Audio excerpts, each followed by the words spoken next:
Hello!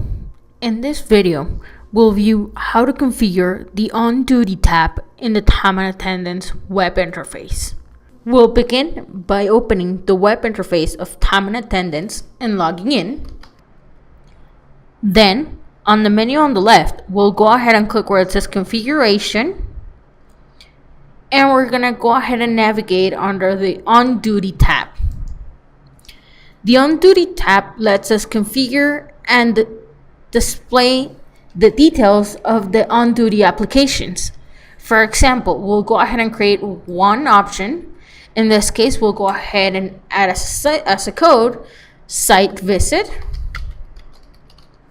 And under description, we'll go ahead and set it up as a visit to the site.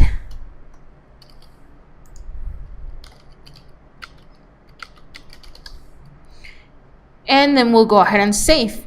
We'll see that our on duty was successfully saved by a message that appears on the top right corner.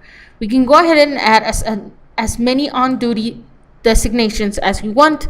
For example, I'll go ahead and add a new one that in this case will be client meeting.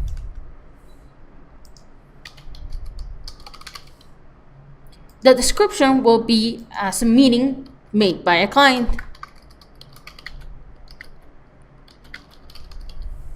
And we'll go ahead and save. We'll now see that our on duty was successfully saved.